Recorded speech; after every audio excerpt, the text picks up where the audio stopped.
Good evening, everyone.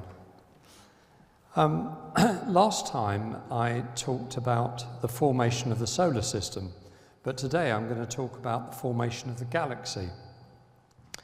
As a bit of background news, a bit of background information before I actually get to the news. So this is how we believe our galaxy looks, the Milky Way. Our sun is about 27,000 light years from the center, which is about halfway out. Galaxy is 100,000 light years wide, 50,000 light years radius, so we're just fractionally over halfway out from the center. Our galaxy is a barred spiral, as in this picture. You can see the bar in the center. So I've been trying to find out exactly what a bar is and why it forms. Well, the bar is made up of stars and interstellar gas, just the same as the radial arms of the galaxy, in fact. And the bar is quite good as breeding grounds for new stars to form as well. The theory goes that a density wave emanates from the center of the galaxy, and this creates the bar, which has a role in forming the spiral arms. There's also an orbital resonance which occurs, which feeds gas from the arms back into the bar. And there's the evidence that the bars take their time to form, and their existence indicates that the galaxy is quite mature. As I say, most spiral galaxies are barred galaxies. So that's not an obvious explanation to me of why a bar exists. But when computer models are made of a galaxy forming, it generally does form a bar like this. So it's a natural thing to happen. It's just not totally intuitive. So this is the Gaia satellite that's mapped the position and velocity of the stars in our galaxy with extreme precision. And it operated between 2013 and 2025. And it's finished now. It really has finished. They've shut it down, they've parked it in an orbit further away, and it will never take measurements again. However, the data it produced is still being processed, and it will result one day in the largest 3D catalogue of our galaxy. A lot of the early data releases have been processed, and the position and velocity of many stars are known. So that's the background. This news item comes from the Tokyo Metropolitan University, who have been using the Gaia data to find stars like our own sun with the same temperature, the same chemical makeup, and very likely the same age, and then analyze their motion to investigate the galaxy architecture. So galactic archaeology is a new fancy word, and that's the field looking into the past and understanding the formation of the galaxy. So what they found from these current trajectories of stars, they can look back in time to see where they came from. And what they found is that the stars have migrated out from a position much nearer the galaxy center. Our sun was originally 10,000 light years closer to the center, so only 17,000 light years from the galaxy center. I think there was other information that this was suspected for a long time, but these observations pretty much conclude it. So that is basically the news. But I have a video, so let's do it all again.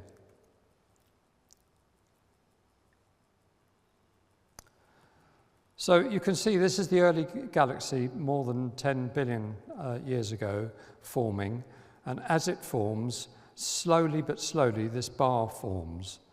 And then some 4.6 billion years ago, along with a number of sister stars, our star was born.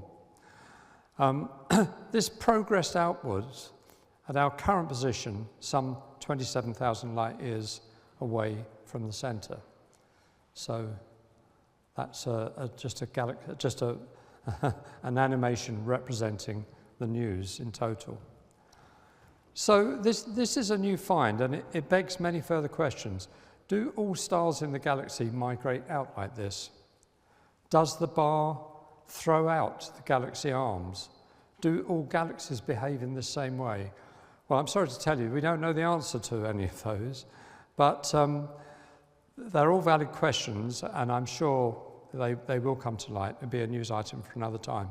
But what we do know now, for definite, as much as anything can be definite, is that our sun and its sister stars started much closer into the center of the galaxy and then migrated out to their current position.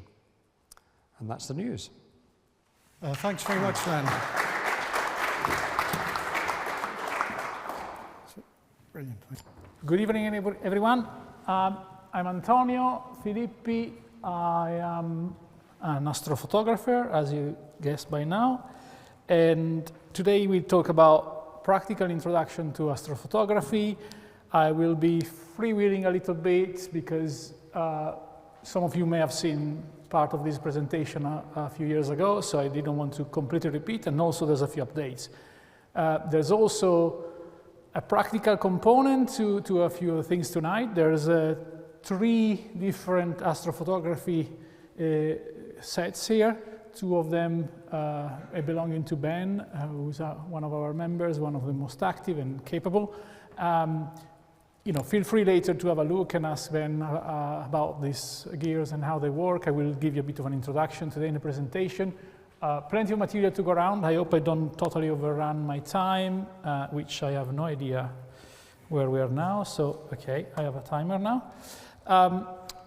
Right, so a little bit about myself and my history. I do have a PhD in quantum cosmology. Don't ask me this question, it was long ago.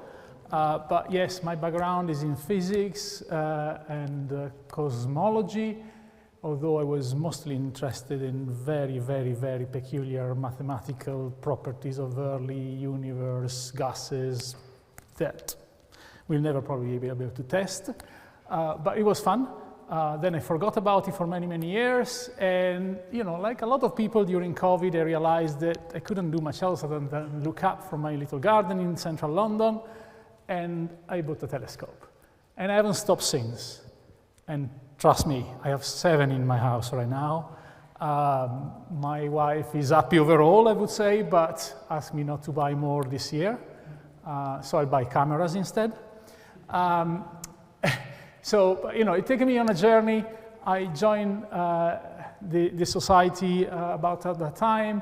I'm the committee head of astrophotography. I'm the one that created this merry, crazy group of 30 people, actually. I checked now, I thought there were 40. There are 30 of us in the WhatsApp group, very active. I'm also managing the Instagram account. We probably need to put some more effort on that one. And I also have my own Instagram account. I'm Deep Sky Nomad, a lot of effort in that name. I'm 25 followers far from 3,000. So I hope that qualifies me an influencer. I'm not sure if that's a good thing these days. But you know, that's the story. All the pictures, unless I specify, are taken by me today, and there will be a lot, because I like to show them off, to be honest, and be in total honesty. So why do we do astrophotography? There's a lot of reasons. I just want to highlight a few. With the ugliest pictures I've taken in recent years, probably some of you have seen this before. You look at this and say, oof, not much to show off, is it? But this took me probably 2-3 hours, and it's a small corner of Coma Berenice constellation. It's probably the size of the sky of my little finger held at this distance from my head, and you know, that's the size of the sky I'm picturing there. What is fascinating, even if it's not good looking, is that there's 127 galaxies in there, in just that little grain of sky. And that is, you know, bringing me back when I was doing cosmology and early universe formation. And it's amazing that we can see this from a backyard in our house in central London. And some of those galaxies are, the oldest in that picture is 230 million light years away. So, you know, the wonder of the sky is one of the reasons to astrophotography.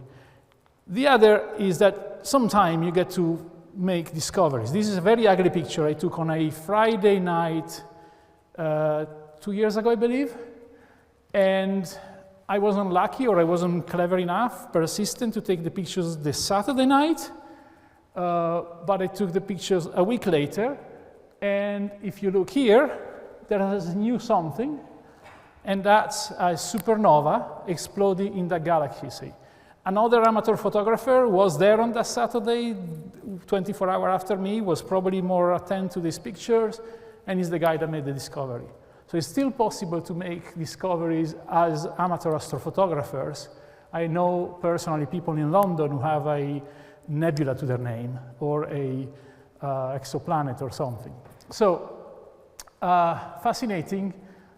The picture is not much to talk about, but you know, the fact that you can see the changes in the universe one week to the other and see one single star in a faraway galaxy is spectacular to me. Again, from my backyard or from the observatory.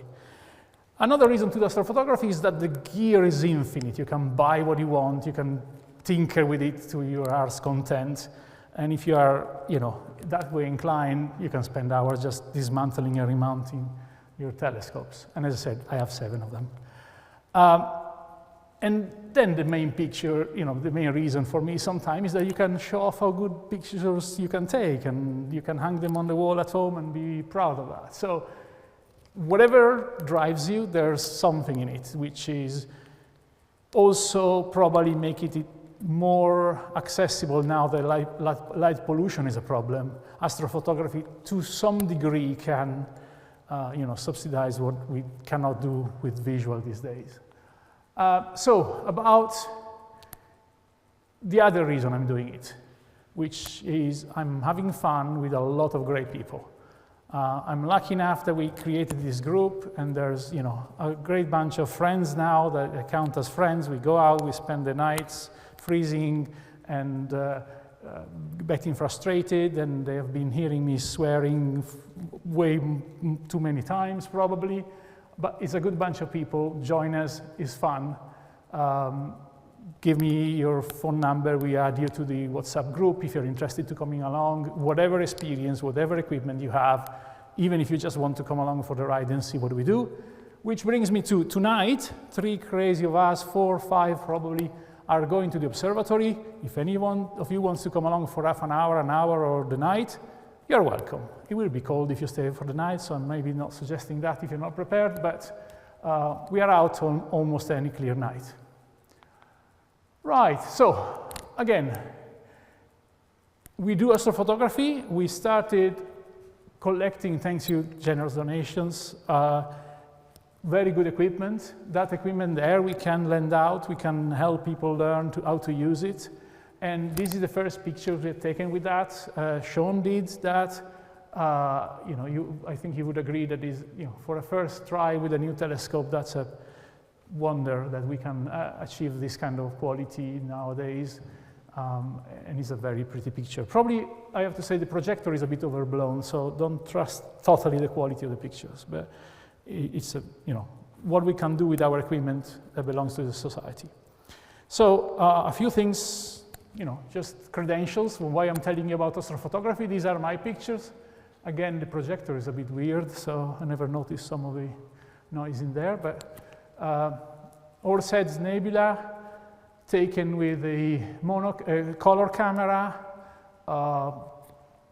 Quite a challenging target because it's small, but the emission of the hydrogen alpha, the red lights, are quite strong, so that makes it quite doable. Rosette Nebula, so this is basically a nursery for stars, not far from the Horsehead, just northwest of Orion. This is, again, the projector, sorry, doesn't, it looks better on my screen, but this is the clouds of hydrogen alpha in Cygnus and the Crescent Nebula standing in there. It took me probably 5, 6, 7 nights over 2 years to assemble this. On print, it looks better. Oh, the sun. It's not only about the night sky, it's about the day sky. These I took from central London with the Society's solar telescope, which we also have, which is a little beauty that selects only the hydrogen alpha, the helium frequencies that are on the surface of the sun, but you can see what's happening, on the whole surface, prominences and the activity. And it was very active that day. Pleiades. So this is a bit challenging because it doesn't emit its own light. It's a reflection nebula, so when the light pollution is strong, you don't notice them that much. You cannot filter out light pollution. I'll tell you more later. Andromeda Galaxy, I took this on in the Alps in Italy, 2,000 meter high, freezing summer evening, nights, but quite pleased with the results. And this I actually took in Wales, darkest Wales, and the dark Shark Nebula. Very difficult target because it doesn't emit any light, it just stops the light from the stars at the back. Enough of that, let's talk about what is astrophotography and not just why you would do it, but how does it look these days in modern age. Well, let's start from the bottom there. We are in a golden age of astrophotography. The technology is easier, cheaper, more accessible. We have CMOS sensors that are incredibly sensitive to the photons arriving. The price and the quality of the telescopes has increased exponentially in the last 5, 6 years. Computing technique, now even AI, robotics, make those things you see there, find their own target, find the direction in the sky, help you as much as they can. And the latest innovation is smart telescopes, the little things that cost peanuts compared to the equipment you see there that can do wonderful results. I'll show you more later. So it's an expensive hobby, possibly, but now it's getting more and more accessible. We're talking an entry-level smart telescope is £300 new. So it's quite different than even 2, 3 years ago, where the entry level for astrophotography was probably around £1,000, £1,200 when I did this speech last time. So, things are changing for the better. Hopefully they will never get to the point where an iPhone can take pictures, because then there's a bit of, no point, but everything is progressing. I hope we will get better and more visibility even as amateurs. Now, when I talk about astrophotography, I do one specific flavor of astrophotography most of the time, which is deep sky, and today I will focus on that. But given that in the other speech I gave a year or 2 years ago, I talked only about that, I'll try to give you a flavor for the others. So astro landscape and planetary and solar are very different disciplines with different gear, different approaches, different techniques. None of them too difficult. These days, everything is much more accessible, but very different. So let's start with the landscapes. This is a beautiful picture taken by Andrew, who's at the back there. It's essentially a DSLR camera on a tripod pointing at Polaris, left open during the night to see the movement of the sky and the stars and the colors of the star rotating around Polaris. That's basically an example of landscapes. Other example would be the Milky Way pictures, where you take exposures of Milky Way again with a simple DSLR and a tripod, and typically you put in a tracker, which is a small machine that tracks the movement of the sky in one direction, so very simple, 100-200 pounds, you can find them probably for at least used. You don't need a telescope, you don't need anything than a tripod, a tracker, and a DSLR camera. In here, Earth rotation is the enemy, unless you use it for your own benefit, like Andrew did here. And really is accessible, it's easy to do relatively, it's cheaper in terms of gear. The challenge is you tend to want, especially if you want to do Milky Way pictures, you want a dark sky. We couldn't do that in London. You may want to go to Wales or to somewhere warmer as well, ideally. Not much I can say about this because they don't do much of this, or none at all. I do some planetary and solar. That's a picture I took of Jupiter. That was my first picture of Jupiter a month ago. And that's this picture you saw earlier on the solar. Now, planetary imaging, it's different than the deep sky we'll talk about later. Because planets are very bright, very small. So what you really want for planetary imaging is a very powerful telescope, ideally with big aperture, good for visual essentially. And then you need a very small, cheap camera that can do very fast videos. And you don't take pictures of these planets, you take 2-3 minutes long videos that have inside probably 100 to 120 pictures for every second. So you gather something like 10, 20,000 images in that video, and then there's software that takes all of these images, reduces them to maybe 10%, and throws away the ones that are ruined by the seeing, by the fluttering of the atmosphere.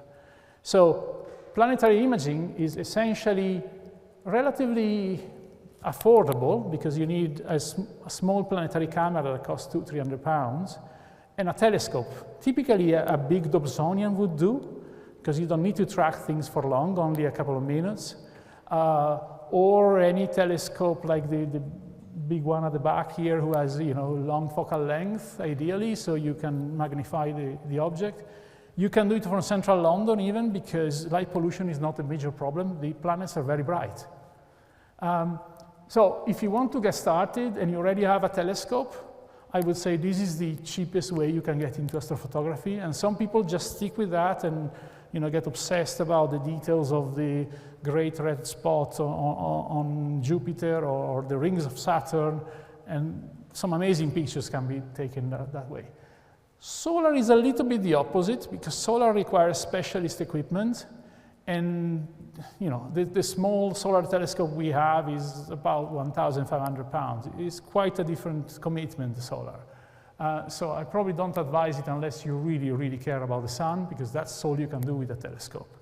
But the principle is pretty much the same once you have the telescope that allows you to see those details. You take a small camera, £200–300 pounds, mono, because you don't need the colors for the sun. There's essentially one color is the very narrow band you're selecting, and then you colorify in yellow. And you take 2–3 minutes of videos, and then you do the stacking of all frames that are in that video. So I think solar is a little bit more of a specialized, but planetary is worth trying. It's worth trying even with a mobile phone attached to a telescope, because it's possible to do short videos with a mobile phone. Now, my discipline, where I spend most of my nights and days, is deep sky astrophotography. And the reason why I love it is because you have the whole cosmos to play with. Infinite amount of targets, infinite learning potential, because they're all different in terms of understanding what they are like, what's happening when you are taking your pictures, what is the target you're imaging. You explore the depth of the universe, you can go back millions, hundreds of millions, probably billions of years in time, or light years in distance.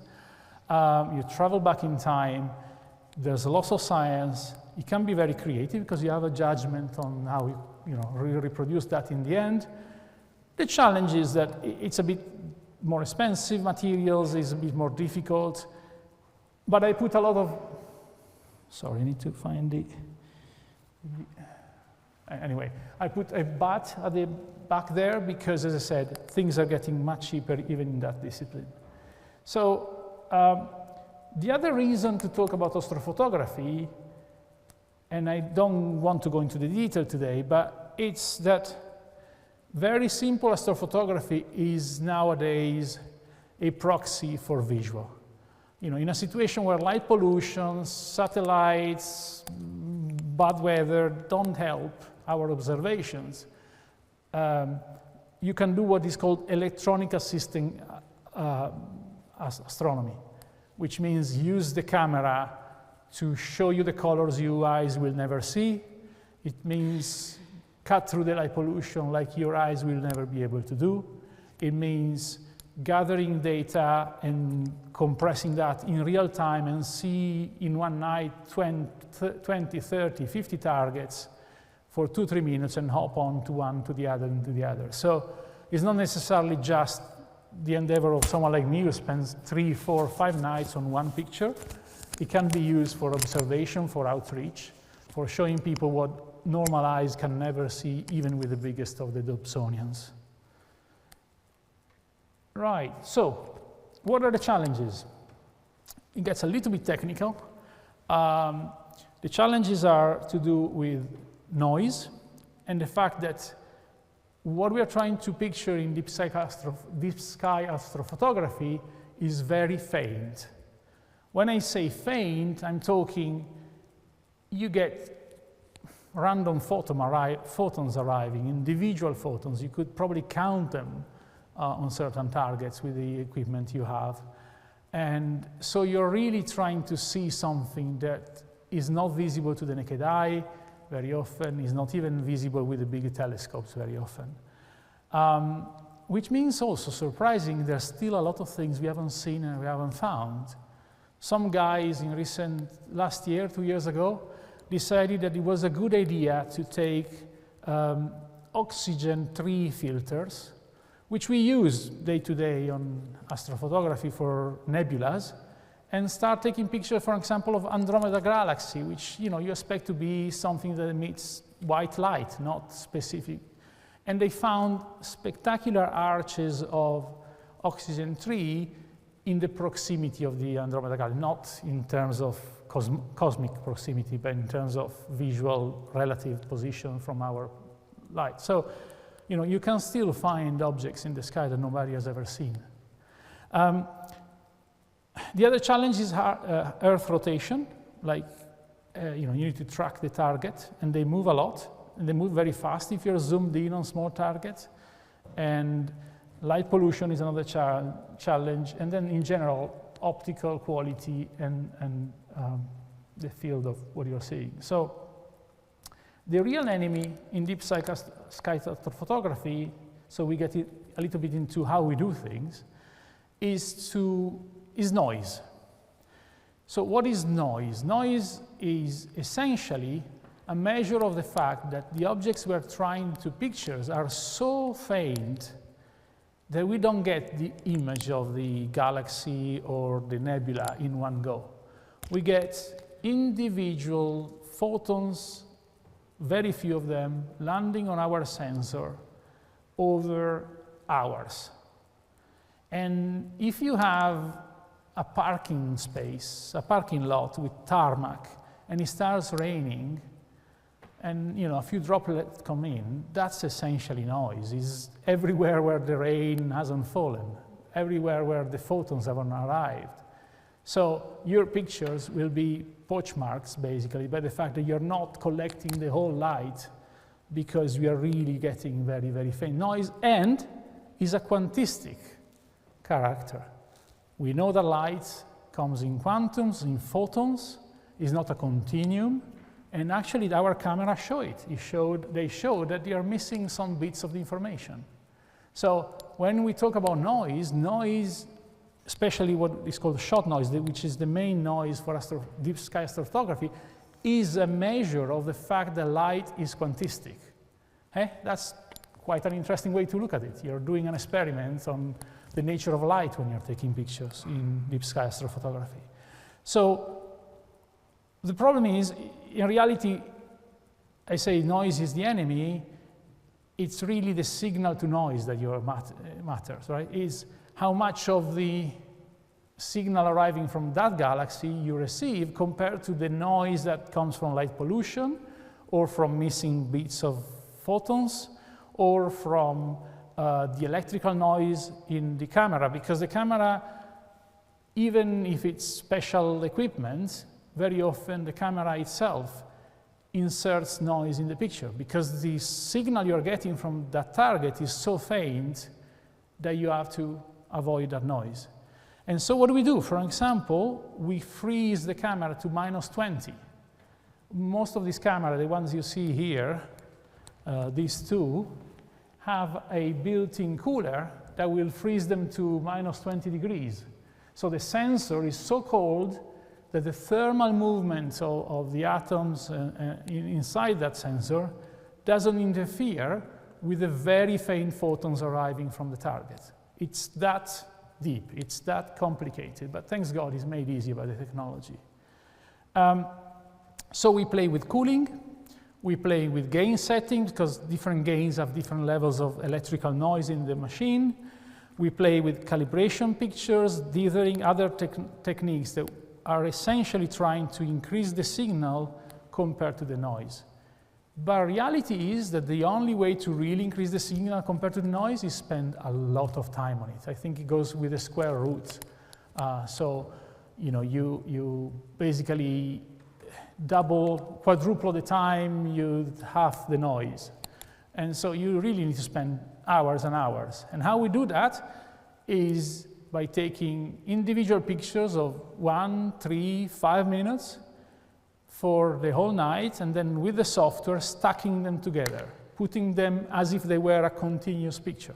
And you would ask, why don't you take a continuous picture for 2 hours? Well, because if something goes wrong, if a single airplane goes through, you throw it all away.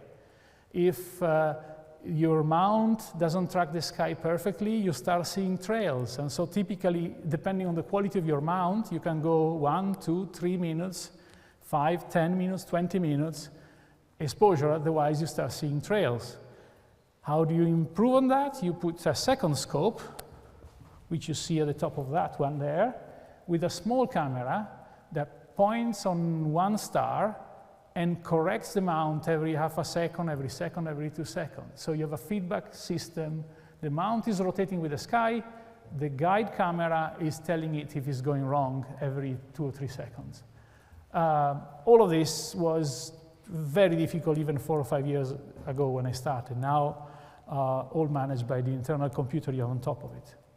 So, signal and shot noise are really what you're trying to do, but the good news is that you're doing an experiment in quantum physics, so it's not too bad. You know, your pictures look very bad for the first 2-3 hours, but you can console yourself that that's the nature of light. So, what does it look like?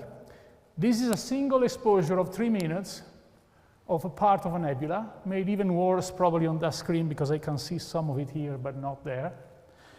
If I take 93 of those 3 minutes pictures and I put them together, you can see how the picture has improved.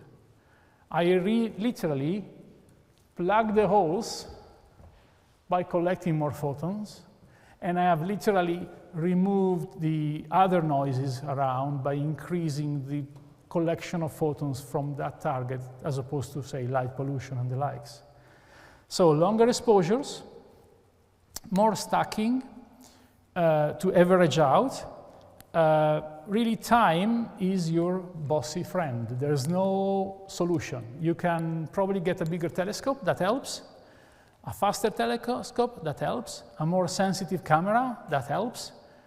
But really, these days, I know that the limit to my pictures is essentially how many nights I can spend and I'm willing to spend on a target. I'm typically now aiming for 12, 13 hours.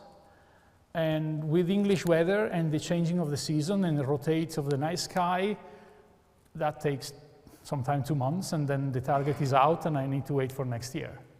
So that's a limit of the location. In other locations, you can probably take 13 hours in 1 or 2 nights. In winter, for sure, in certain places. So it depends where you are, it depends on the weather, but essentially time is your challenge, and your enemy, and your friend, if you use it well. So, as I said, noise is the key thing we have to sort, but is essentially this shot noise, the fact that light is quantum, is thermal noise and dark current, so the noises that come with the electronics in the camera, is also the noise of every time you take the image and you convert it into something in the computer. Every image you take, so it's a balance. You know, if I take a short exposure, every time I read, I add noise. So I want a long exposure, so I have less noise from reading, but then I insert noise from light pollution. So it's a game of which noise is more dangerous to your pictures, really. Earth rotation, I think a lot of you understand this, so I won't spend too much time on it. You need to track the sky moves. After 30 seconds with most of these telescopes, you start noticing if you're not tracking. You then get a telescope that can track, and then maybe you stretch it to a minute or two, if it's a very good mount, but then you put a guide camera, and typically you can stretch it to even 10, 20 minutes. But to do that, you need to spend probably 10, 20, half an hour, depending on the day, the weather, and what else, what other gremlins you have on the telescope, polar aligning the telescope. Because for the telescope to track everything perfectly, it needs to be perfectly polar aligned, so it knows where Polaris is, where the north is, and where to rotate around. Thanks God, there's software for that these days that tell you how far you are, and you just have to, play around with the knobs and get to the result. So, as I said, everything is getting easier and easier. So, light pollution. I'm not going to spend much time on this one either. The best solution for light pollution is to move to a dark sky. There's not much about that. But technology has also made massive, massive improvements in the last 10 years. And the key improvement is filters. Filters do wonders. Let me explain. Because, it's a bit of physics that I find fascinating as a physicist. You know that light, even if I said is made of photons, is essentially a wave with different frequency, duality of light and wave and particles.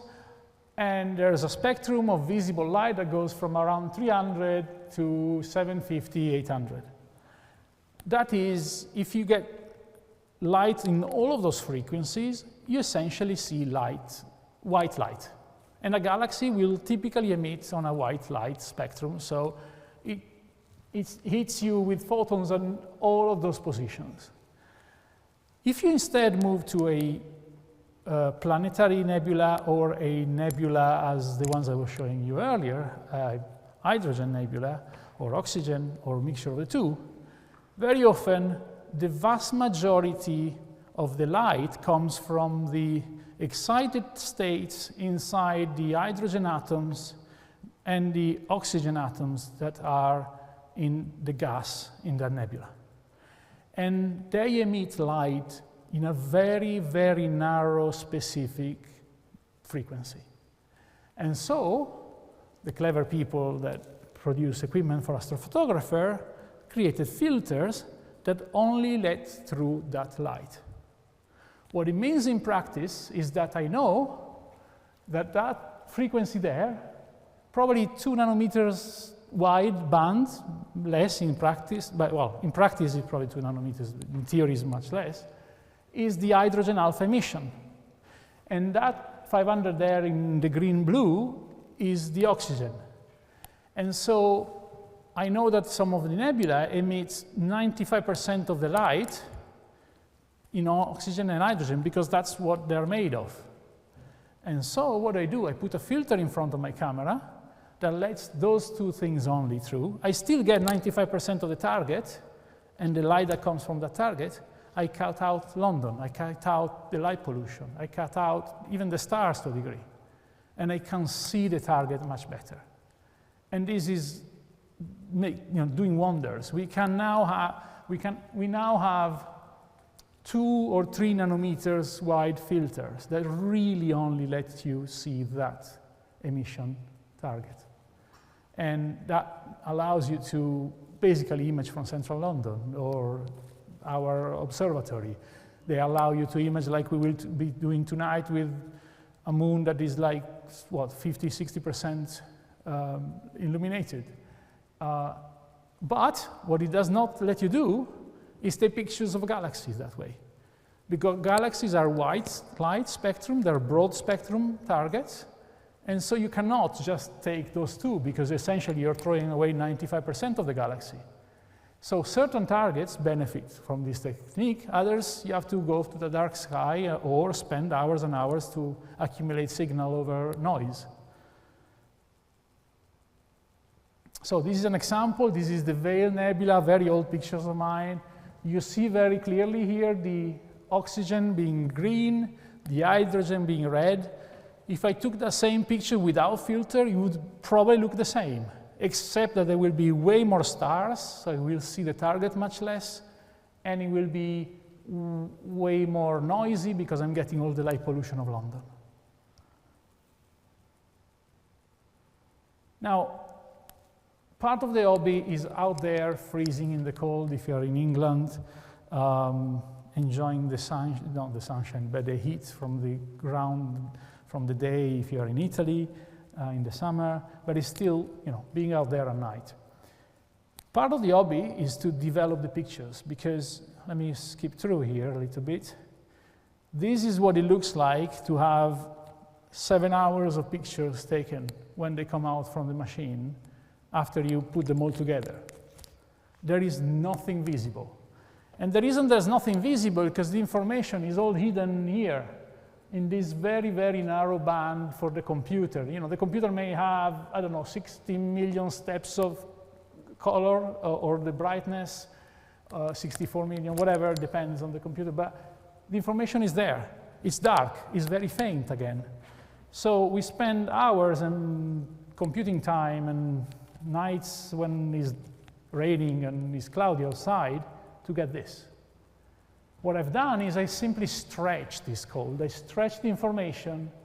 I essentially told the computer, forget about the rest because there's no information there. Just focus on this and stretch it over your available capability of showing me different shades, basically.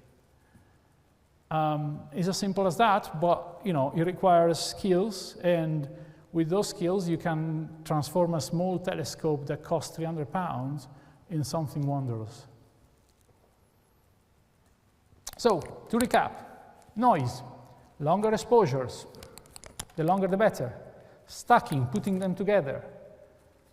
Calibration frame, I skipped on that, but essentially you have to take pictures with the camera with no light, with the telescope pointing at the light sky, so you can make the difference between what is an optical defect and what you're actually imaging in the sky, and the software will subtract those things and give you the results that are excluding the optical effects of the telescope or the defects of the camera. Gain settings to reduce noise. Earth rotation, equatorial mount that rotate with the sky, guiding, other techniques that I won't go into, light pollution, filters, better location, choose the better part of the month when the moon is not out.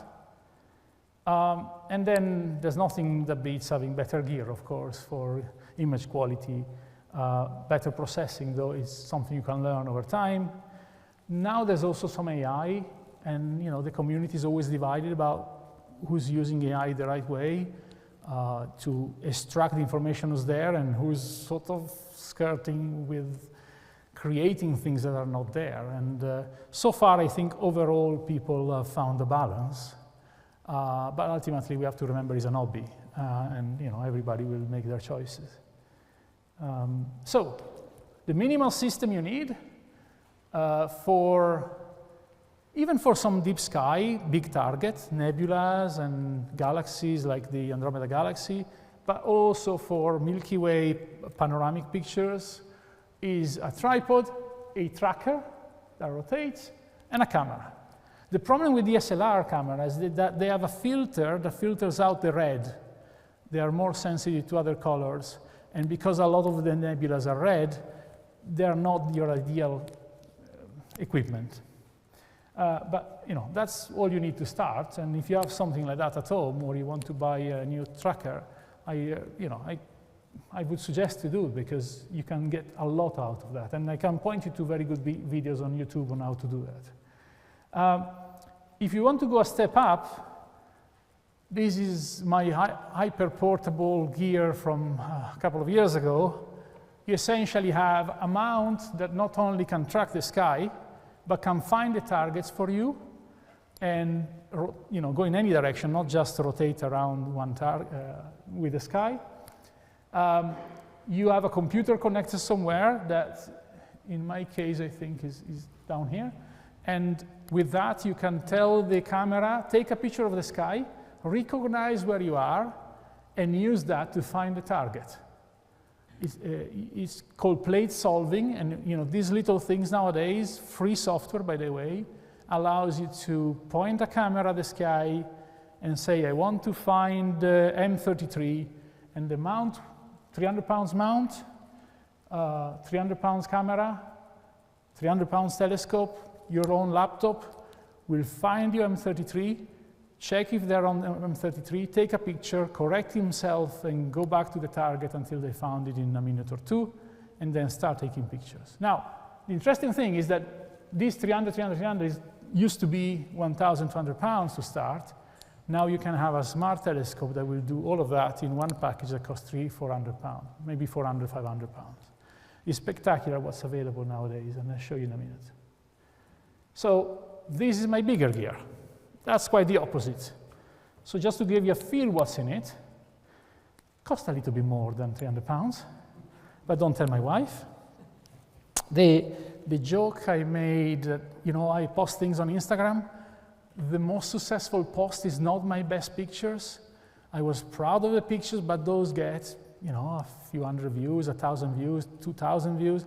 The one that has most likes and most views is the one that says, my biggest fear is that when I die, my wife sells my equipment for what I told her I paid it.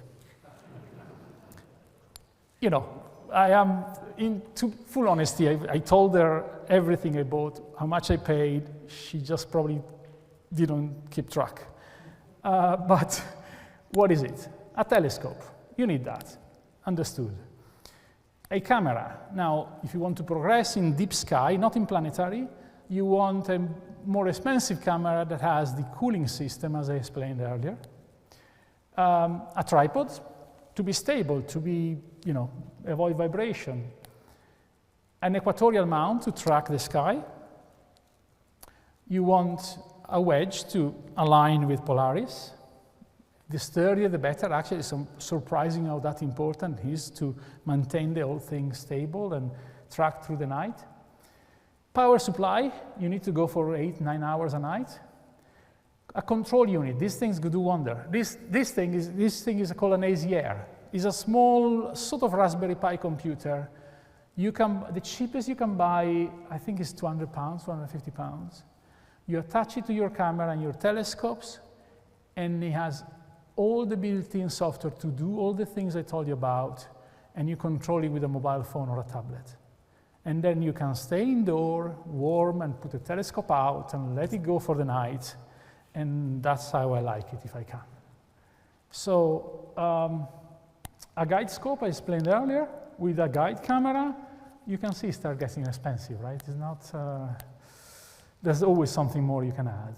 Sometimes you want a focal reducer to a wider field, and then all the filters. I have, at last count, I had 28 different filters at home. Let's not go there. A filter, of course you need a dew heater to avoid condensation, and then you need another telescope, and another one. And you can see how, this is a little thing that I love. It's literally the size of my palm. And it has a built-in computer that tells you where to go once you put it on a mount. He has a camera, not cooled, but normal color camera. He has a focal length of 135 millimeters, which means I can fit in it all of the Veil Nebula and go for very big targets. And I can put it in my pocket. The mounts I carry with me is another 2 kilos. And 4.5 kilos in my backup. I can go anywhere in the world. I only need power or a battery there when I get there, and I can take pictures all night. But then you can come to our observation place and play with the gear.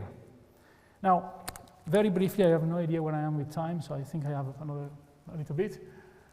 What telescopes do you want to buy if you want to do astrophotography? My answer is start with whatever you have, because it's cheaper and it's good fun and you learn something. Typically, if you want to go for planetary, you probably want a big, large aperture reflector like a Dobsonian. You don't need to track all night. You need 3 minutes per imaging. You move it around manually. It's pretty good enough. The best of both worlds tends to be the cathode optics, like the SCTs, the Celestron. I have, last count, I had 3 Celestron C6 at home. Well, one is in Italy. That's my excuse. But the simplest way to start, especially, is a small refractor. Because the small refractor does not need customization, does not need fixing, collimation. It has very good optics by default, and you don't need a lot of aperture to start imaging. You just need a little bit longer if you don't have a lot of aperture, right? So you can literally, the one I was showing you earlier, has an aperture of 30 millimeter. It's literally that big. But the picture I was showing you earlier, remember the one with the Cygnus cloud and the Crescent Nebula? I took with that one. It took me 2 years, but still is a fantastic picture. Well, in my view, at least. So you should start what you have. If you have DSLR, start with that. Don't buy anything before talking to us. We can help you in anything. We probably can lend you something to try. If you have to buy something, you want a small, light refractor, ideally a triplet, so with 3 lenses, so the quality stays high when you progress. But that was my advice until a year ago. Now I would say, if you have to start, think about a smart telescope. I'll come to that in a minute. So quickly, just to show some more pictures, there's an order of complexity in the targets we go for. The moon is easy. It's bright, it's big, it's up there.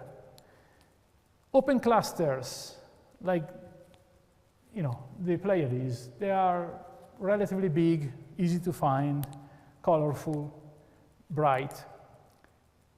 Globular cluster, I find these objects amazing. Again, the projector is a bit blown in the core, but this is what, about 1 million stars. This is M13, very mysterious object. There's only about 500, I believe, in our galaxy, and they're all outside the galaxy. So you see them in a certain season and not in others. Bright nebulae, because they're bright, because they emit their own light, so it's easy to capture, easier. Galaxies, no matter how big, some are very big, some are very small, so it depends, but they tend to be bright. The problem is you cannot use filters, as I said, so typically you want to be out of light pollution. Emission nebulae, like this one, so same as before, but maybe less bright than Orion. One of my favorites, supernova remnant. This is the Veil Nebula. This I took with a small palm-sized telescope, by the way. It took me hours, but this is the whole of the Veil with that filter in hydrogen and oxygen only.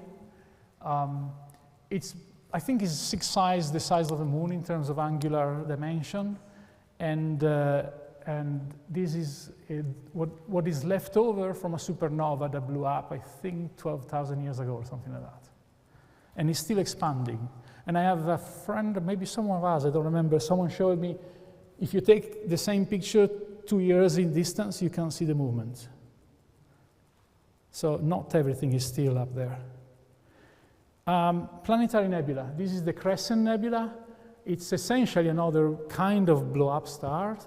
And you have the original star collapse in the core here. And this is the hydrogen in red and the oxygen in blue that are expanding from the shock wave of the original collapse, essentially. Harder, but the hardest are the latest 2 categories, the reflection nebulae, because they don't emit their own light, they reflect the stars. And this is the Iris. I said Trifid, sorry, it didn't change. This is the Iris Nebula. And this is called the Seahorse Nebula. And it's much harder because this is is blocking the light from the star. So it does not emit a single photon on its own. You need a very dark sky and a lot of patience. Comets, they only come along once in a, not even a lifetime, thousands years. This was ZF3 2003 Len Mann. I think the next time it will come back is in 10,000 years. I had half an hour to take a picture of this one before sunrise up at top of a mountain 1,600 meters high in the Dolomites. Pretty pleased with the result, but I had no clue if I could get it that night because the window was so short. And then, we talked about the supernova earlier, not my discovery, so I'll skip. Now, how do you get into this? Let me see how I'm doing with time. So, how do you get into this? You have a mobile phone, start with that. You have a telescope, attach the mobile phone to the telescope. The same principle I described earlier are still holding. You want to avoid any vibration. You want to keep short exposures to avoid the rotation of the sky. And you want to take a lot of pictures, even with your mobile phone, to make sure that you put them together. Now, one of the big things I talked about the expenditure of getting this hobby. The fascinating thing about this hobby is that software costs nothing. There's a lot of software we need to track, to direct, to stack the images, to post-process them. None of them, apart from a few specialist ones, will cost you a penny. So if you have some equipment, if you have a telescope, you have a camera, you have a DSLR, you don't need anything to get into the hobby. And you just need to go on YouTube and learn how to use that software, which is free, and enjoy the results. And you will get some interesting results. How do you attach a mobile phone to a telescope? You can buy a cheap 10, 15 pounds contraption like that one. It's not ideal, but it's a start. You can even do Milky Way panoramas with a mobile phone on a tripod. It's a little bit more work, of course, but you can get something. You can get a nice picture in the dark sky of the Milky Way, and maybe you take 30-second ones for an hour or two. You stack them in the software, then you take a panorama picture of the surroundings, you put them together, and you get a decent picture even with a mobile phone. Or even, my first picture, I literally took it through binoculars because that's all I had during COVID. If you want to do a step up, you could buy a planetary camera. They cost between 200 or 300 pounds. You can use them for planets, for sure. You put them at the same place you would put an eyepiece in a telescope, if you have a telescope. You can do planets very, very well. The software is free. You need a laptop or a computer. You can then recycle them as a guide camera. They're essentially the same. So if you want to progress, you will not throw it away. You can always sell it. But the first one I ever bought became a guide camera. If you have the telescope, that's the way to go. The third way is something I wouldn't really have spent much time last year, 2 years ago. It's smart telescopes. Now, the one at the top were the first one that came on the market. They were 2,000 or 3,000 pounds. They're still there. They're amazing machines, but they're expensive. If you want to start, you start with a ZWOC Star or a Dwarf Lab. These machines start around 400 pounds. They range between 400 and 500 pounds. There's one of them that's even, uses your mobile phone on top, is 150, maybe not. I haven't tried that, I don't know. But several people in the audience in our group start with this E-Star. And I call them the gateway drug, because they're all now thinking how to upgrade, because they get hooked on the hobby. What this allows is, what is this? This is essentially everything you see in this machine here, everything, literally everything that does, put in a small package with a telescope, computing power. It doesn't have the guiding, so longest exposure is probably 30 seconds, but it does most of the rest. You will control it with a tablet. It will take pictures. Actually, it will tell you where to go. You will choose the target. It will find the target for you, point it, focus it. You will then be able to tell him what to do next, what exposures to take, what filters you put. You make some choices, it's not totally automatic. And then you let it go, and 2-3 minutes later, you start seeing galaxies, colors, and everything. If you can use a mobile phone, it's all you need. And for me, it's not what I do. I don't own one because I need to justify all the expenditure that I was talking about earlier. But they are spectacular for the price. And if you don't know, what you want to do, if you want to start, it's a good way to start. And some of the people will show you what you can do. But I chose one. Phil is one of our members. He's not here tonight. He went to a very nice place in Spain. That helps. He was probably at Bortle 1 location or Bortle 2. He spent a lot of time learning how to take the pictures out of the machine and process them with the specialist software that you can download for free, instead of letting the machine do the version, which is okay, but it's not as good. But it puts some of our pictures to shame. Look at this. It's absolutely spectacular.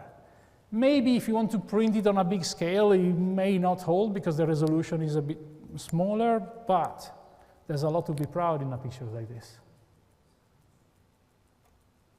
Orion Nebula and the Rosette Nebula. So all of this to say, get started, ask us about it. You can probably pick up a used C-Star for 250, 300 pounds nowadays. This is my pictures though, so just to finish a few other targets. My God, the projector is, it's pretty bad. Apologies. You can't find them on Instagram. And I need 25 followers to get to 3,000, so. Anyway, just to finish, a few other pictures. The Triangle Nebula, I took these actually I took these 3 years ago. It was okay. I learned how to process better, went back to it, and improved it massively. This was the Aurora.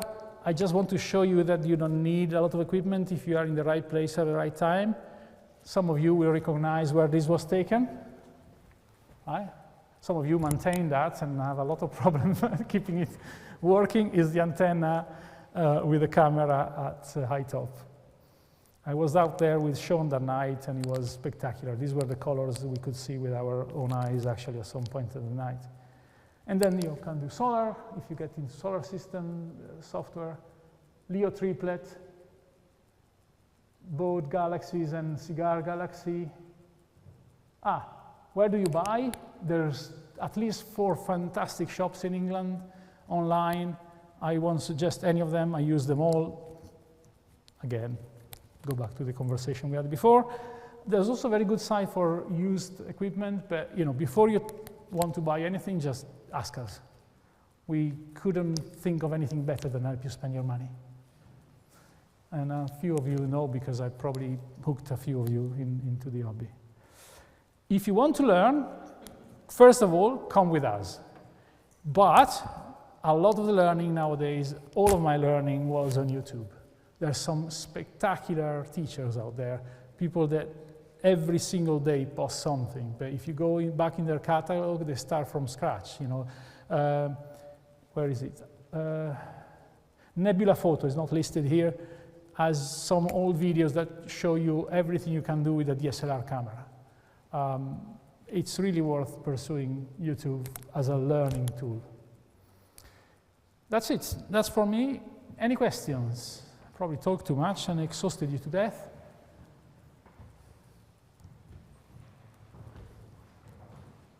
If not, you can always come and see the equipment or join us tonight because we are planning to go there. If you have a question, put up your hand and I'll come across with a microphone. Okay, got one. Andrew. Hi. Hi, Tony. Yeah, great presentation. There's always something new to learn. Quick question about the filters. You said you had 28 filters. Obviously, you mentioned the LX Stream, where you can, I guess, for nebula, you're picking out two frequencies. I just wondered what the other 27 filters were for. So I have 2 cameras, so I like to double up. But one of the camera is a mono camera. And it's an interesting thing. You would expect monocamera is not something you want to use, right, with all these colors. But a monocamera is a camera, so the way digital cameras are made, and not many people know that, is they have a sensor that only can distinguish degrees of brightness. They count photons. A camera sensor is a machine counting photons. It has pixels, and for each pixels, it counts how many photons hit it. 20 photons is twice as bright as 10 photons. It's as simple as that. But a color camera has in front of it what is called a Bayer matrix.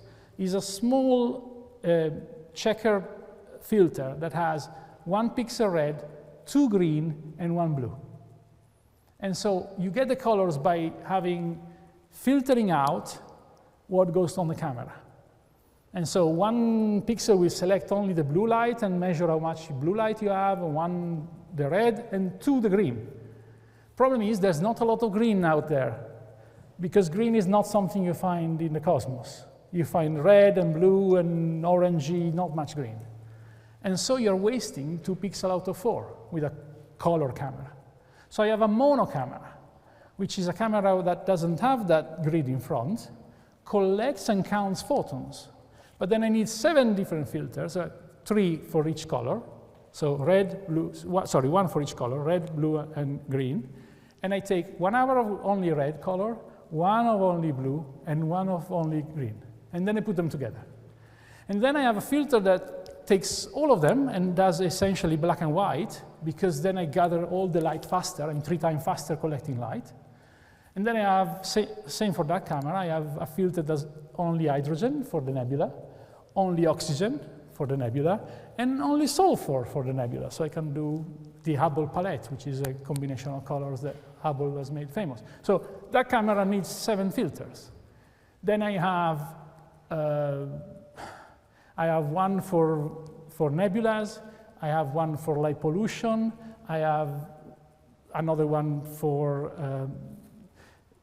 just eliminated ultraviolet and infrared so that my stars look better. It gets a little bit more specialized, but yeah, that's the story. So Thank you, thank you. Thank you. Ronnie? Thanks for a great lecture. Having just progressed from a C star, I've just bought myself an SQA 106. I've heard people say that they're not bothering so much with flats and darks now. Sorry, I can't hear you very well. Sorry. I've progressed from a C star to an SQA 106. Okay. Yeah, and I've heard people say recently that with the modern equipment, they're not bothering with flats and darks anymore. Yes. What's your view on that? So, which camera is that again? Sorry, The camera? The camera's an ASI 2600 MC. Okay, perfect. So, Air. right. So, the cameras that were out there until 2 years ago had a very visible set of spikes in one corner that was driven by the electronics around it. The one you're using now, a lot of the cameras that came out in the last 2 years, all of them, have removed that. And that was one of the reasons why you absolutely needed dark. So just for the others, you take pictures with the camera totally blocked, so you see what defects the sensor has, and then you take your pictures of the nebula or the galaxy, and the software will subtract the defects from the target. That camera has much less defects, so you can do without. However, that camera still has some broken pixels that will have only green or only red fixed no matter what happens. And the darks will remove those. So I would still suggest you take darks. But darks are the easiest one to take because you take them at home. One night when there's cloud outside, you take all the possible combination of darks, you keep them there, and every 6 months you refresh them. Yeah, flats are a different kind of thing. Flats are where you point the telescope at the bright light and you subtract the optical problems in the imaging train, dust or defects of the telescope, or even vignetting of the telescope. Those you only need if your telescope does vignetting, or if you don't keep it clean.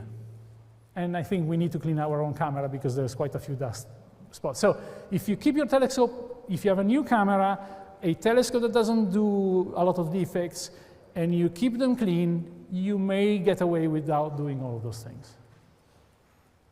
But I can tell you how to do them fast later if you want. Okay? One more thing. I have left over from things I gave to family and friends 2 calendars with all my pictures.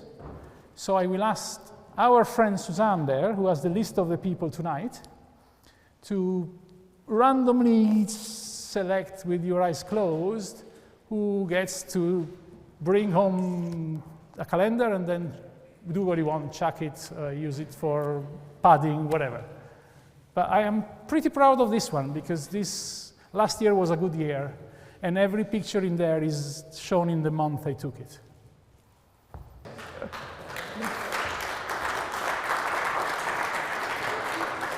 Right, I don't normally dress like this. I'm basically dying because I'm prepared for the night.